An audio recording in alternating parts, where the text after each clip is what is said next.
be honest, no, wala nang i-destabilize sa administration ni Pangulong Bongbong Marcos sa nakikita natin. Why? Kasi the administration itself, nakikita natin, nagkakaroon siya ng self-destruction. Hindi nilang sinasabi, kami yung nauna, kami yung nagpa-imbestiga, kami yung ganito, kami yung ganyan, ito yung hangarin namin, mapuha natin yung masterminds, ito, etc., etc. Sinasakyan nyo lang yung sinasabi po ng taong bayan. Alam mo, mahirap ibalik sa administrasyon ni Pangulong Bongbong Marcos yung tiwala ng taong bayan, lalong-lalo na kung hindi pa nasasagot yung issue po ng korupsyon. Kaya lang nakikita natin, no, itong mga nakaraan, nung una medyo tinatanggi pa ni BP Sara, pero yung nung nakaraan lang, binabanggit niya na ready na siya. Wag na nang questionin kung ready ba siya maging presidente, ready siya anytime. But hindi niya sinasabi doon is yung 2020 election, kundi kung sakali ang tinutukoy niya doon is yung kanyang mandato bilang vice president, na kung sakali na hindi na maayos at hindi na nagpa-function yung Pangulo or administration, whether maalis, matanggal siya sa pwesto, ay ang papalit po dyan ay ang Vice President ng Pilipinas. Yun talaga ang pinakamandato po ng isang Vice President. Wala na pong iba. Okay, ang tawag nga sa kanya, spare tire ng presidente.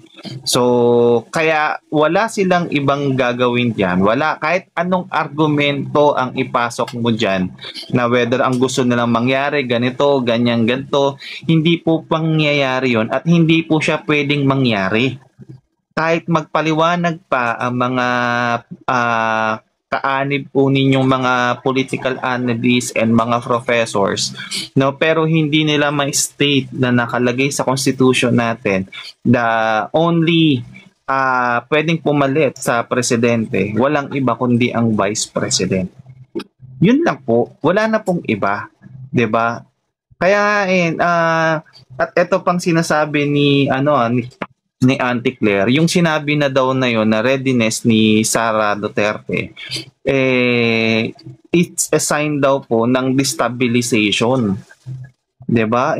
Naman kasi lagi nilang idinadahilan 'di ba? Kapag hindi na nila malabanan yung argumento, 'di ba? Ang sasabihin lang nila mga Duterte o kaya naman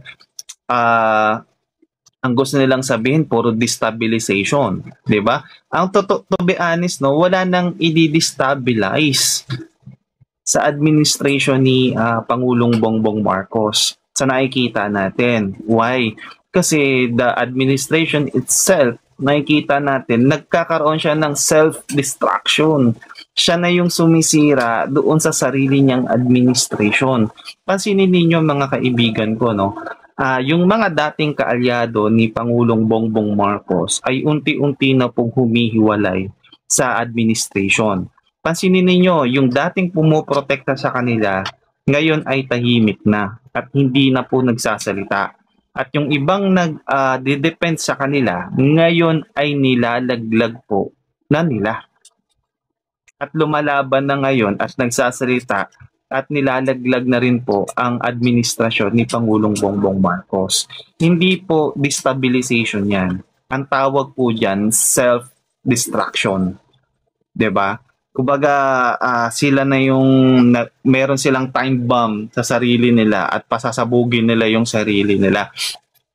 Nagtatago kasi sila palagi sa mga kababayan natin at hindi nila ipinapakita sa mga tanang tao para pagtiwalaan sila ng mga tao. Halimbawa na lang, yung pag-iimbestiga sa issue ng flood control and corruption.